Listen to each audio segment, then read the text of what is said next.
Hello, welcome to Popcorn Recap.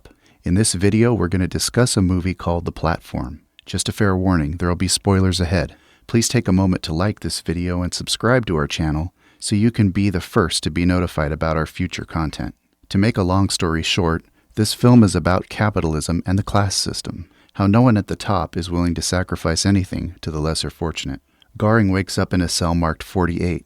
It's a small cell built around a rectangular shaft. He meets Trimagasi, his cellmate, who explains to him the ins and outs of living in this unusual prison. He tells him that food is delivered each day on a platform that moves between levels and stops at each one for a fixed period of time before it moves down to the level below. The food they're given to eat is simply leftovers from the levels above. He informs Goring about this vertical tower-like prison and calls it the pit.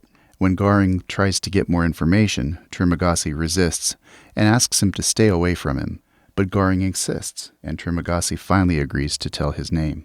As he asks further about the food, Trimagasi tells him that level 48 can be a good level because it's not far from the top levels and will therefore have sufficient food to fulfill their needs. Goring calls out to the people from other levels, both above and below, but no one answers. Trimagasi tells him not to bother trying because no one would answer him. A red light turns on and Goring asks what it means, but before Trimagasi has a chance to answer, the platform of food comes through from the level above. Trimagasi starts eating immediately, but Goring gets disgusted at the messy, half-eaten condition of the food and refuses to eat anything. Trimagasi tells him that as time passes by, there will be fewer people in the cells, but when he asks about it, Trimagasi answers by saying that he'll understand with time. He again asks Goring to eat something, so he takes an apple from the platform to save for later.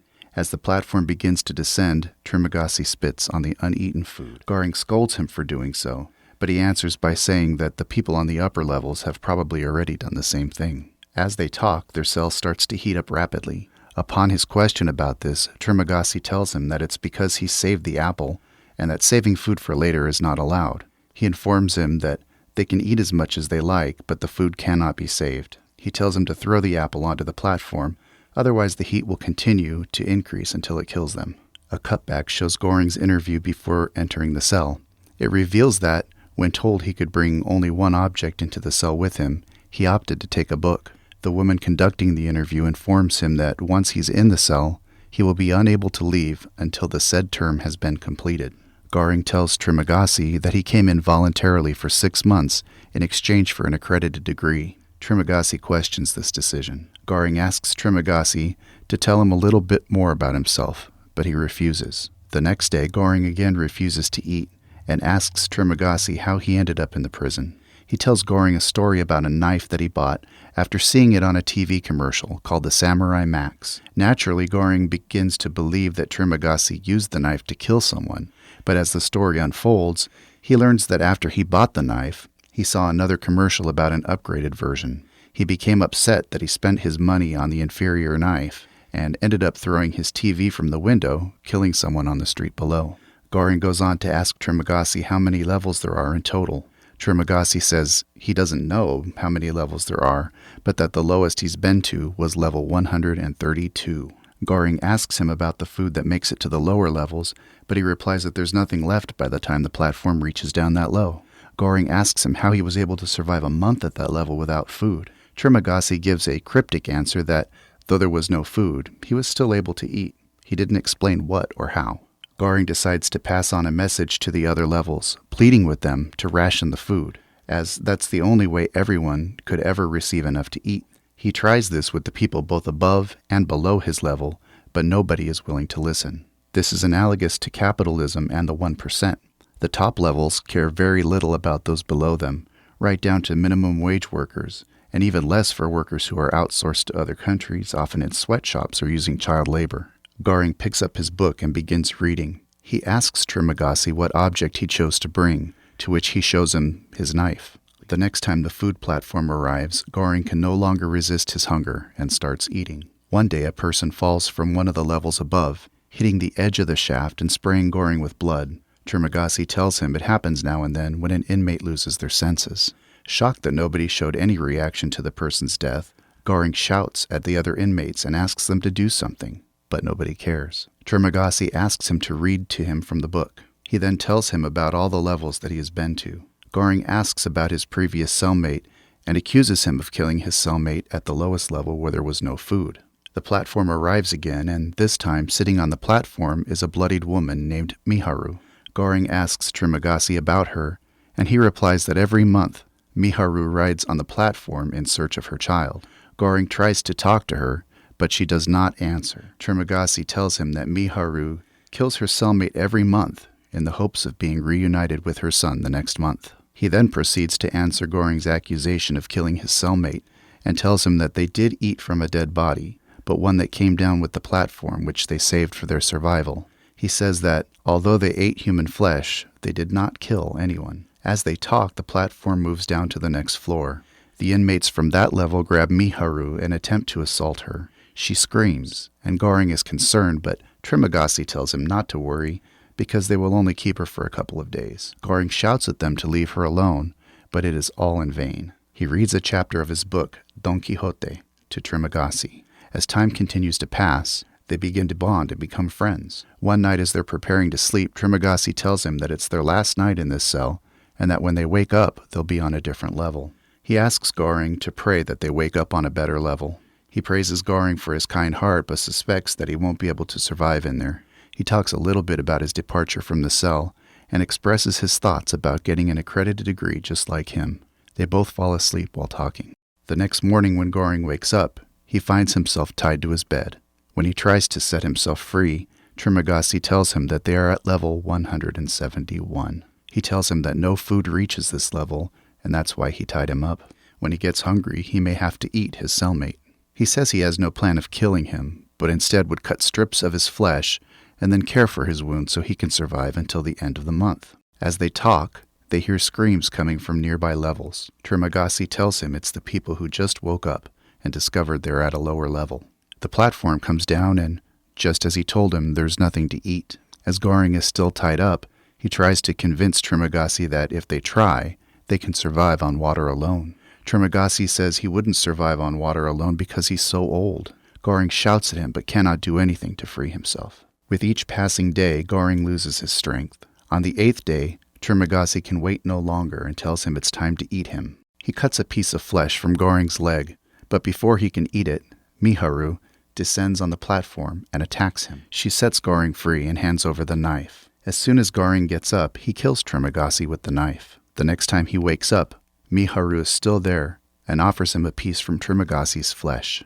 She nurses Goring, but when he tries to talk to her about her son, she does not reply and eventually leaves with the platform. For the rest of the days in this cell, Goring eats from Trimagasi's dead body. The next time the levels are changed, he finds himself in cell number 33 and sees a woman, Imagiri, and her dog Ramses II as his cellmates. When Goring talks to her and she mentions the book, he asks her how she knows so much about him. At this point, he remembers it's the same woman who interviewed him before he entered the pit. He remembers highlights from when she interviewed him. As they talk, she tells him that there are 200 levels in the pit. He complains about the insufficient food supply for the inmates, to which she replies that the food is sufficient, but it's not distributed evenly. She tells him that if everyone were to eat just as much as they need, it would be enough for everybody to have enough. Goring says it's not easy to get people to do this, but Imagiri says that eventually the inmates will change. Goring disagrees, stating that change does not happen spontaneously. Was this the director's way of telling viewers that a democratic socialist movement would be a difficult change in a mostly capitalist society? When the food platform arrives, Imagiri starts to prepare a plate for her dog. When Goring asks about it, she replies she and her dog will eat the food on alternate days, so it won't affect the other inmates because it's only her ration. Goring mentions a child in the prison, but Imagiri denies it, saying there is no one underage in the cells. As the platform descends, Imagiri asks the inmates below to only eat in portions and prepare similar portions for those on the next floor, but they reject her idea. Despite their refusal, she continues the same actions each day. After 2 weeks of this, Goring finally decides to step up and threatens to destroy the food if they don't do as she says. His tactic works and they finally accept it. Imagiri says she wanted to convince them, not to force them, but Goring says that would have never worked here. Once again, Miharu arrives on the platform. Goring tells Imagiri that she's the mother of the child he mentioned earlier. Miharu seems sick and As they try to nurse her, she begins to complain that it's getting cold. Goring realizes the dog has taken food from the platform, so he takes the food and throws it down to the platform. At night, Goring hears the two women fighting, and when he gets up, he realizes that Miharu has killed the dog. Goring calms her down, and she says it's because of her son. Imagiri reveals that Miharu has no child, that she is an actress who came in voluntarily, and that she knows this because she was the one who interviewed her. As time passes, Imagiri gets stressed and tells Goring that although she worked with the administration and even sent people into the prison, she never knew what actually happened in the cells. Goring does not believe her, but she shows her cancer wounds and tells him that she was about to die when she applied to come in here, as she had no will to live. She doesn't care about anything anymore, but if she had known what actually happened here, she never would have voluntarily entered. The next scene shows food being delicately prepared and decorated on a platform, but as it descends, the inmates greedily eat and destroy it, which is why there's never enough for all of them. Imagiri gets depressed and misses her dog. Goring invites her to eat something, reminding her that it's their last day on this floor and they have no idea which floor they'll wake up on next. So it's better to eat. She doesn't reply and keeps crying. Goring wakes up, finding himself in cell number 202, and sees Imagiri's dead body hanging from the wall. He hallucinates about Trimagasi and Imagiri. She says she's done this for him so he can eat from her flesh since there is no food down on this level. Every time the platform arrives in his cell, it's empty, but he still does not eat her. Instead, he eats the pages of his book to stay alive. He keeps hallucinating about Trimagasi, who instructs him to eat from her flesh. Eventually, he gives in and begins to consume her. The next cell he finds himself in is number 6. He finds himself with a new cellmate, a man named Bharat. He tries to talk to the inmates on the 5th floor, asking them to let him ascend into their cell so he can escape. They agree, but while Bharat is climbing the rope, they poop on him. As time goes by, Goring frequently hallucinates about Trimagasi and Imagiri. Goring proposes an idea to Bharat that they should make weapons and ride the platform down so they can force everyone to only eat their own fair ration, leaving the rest for the other inmates. Bharat hesitates, but finally accepts his suggestion. Goring tells him that when he was on level 202, he tried to calculate how many levels there were, concluding that there were approximately 250 levels. They make weapons from the rods of their beds and get ready to descend. They agree that they will keep people from level 50 and above from eating anything, since they can survive if they go one day without food. At every level, inmates try to snatch the food from the platform, but they manage to keep them away. At one level, they meet an old man who scolds them for stepping on the food. Bharat says he knows the man and explains their plan to him. He appreciates their plan, but suggests trying to convince the inmates before forcing them. He further says they should send a message to the upper levels so they understand that they have succeeded in their purpose. He proposes that they should save an untouched dish and send it back up to level 0.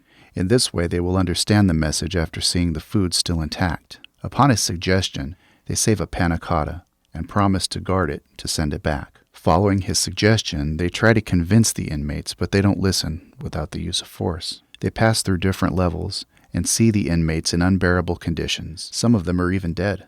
They soon come to realize that the platform does not stop at the cells where no one is left alive, so there may be more levels than what they expected. On one level, they see the inmates assaulting Miharu, and eventually they kill her. As they try to save her, they are both attacked as well. Both of them are badly injured, but still manage to get on the platform before it starts to move downwards. The platform does not stop at many levels anymore, and eventually stops at 333. Bharat thinks this is the last level, and they will finally get to go back up. Then they notice a young girl hiding under the bed. As they both become distracted by her, the platform descends, and they are left with the panna cotta. Goring looks at the girl and thinks that she's hungry. He asks Bharat to give her a portion of the panna cotta. Bharat hesitates and tries to save it because it's the message that they have to send upward to the administration, but they eventually give it to her to eat. Goring passes out and dreams of Trimagasi and Imagiri, who says Ramses is the message, but then he has a dream of Bharat who says the girl is the message. When he regains consciousness, he sees that Bharat has died due to his injuries. Goring takes the girl with him and rides the platform down to the lowest level. The platform finally stops, and there Goring again hallucinates about Trimagasi, who says his journey is over and that he has succeeded. Goring says he has to go up because he's the message bearer. Trimagasi tells him that the message doesn't need a bearer. They both walk away as the platform ascends with the girl. The film ends abruptly, leaving it to interpretation. Goring hopes that the chefs would learn the actual conditions of the cells, just as Imaguri did, despite being completely oblivious before she voluntarily entered. Although we see a huge focus on capitalism in the beginning, we saw that, even though Goring and Bahrat tried to enact socialism, they ended up hurting many people along the way. Goring's story had many similarities to the book he was holding. Like Don Quixote, he was chivalrous and had impractical and very idealistic goals. Once again, thank you for tuning in to Popcorn Recap. We'll see you next time.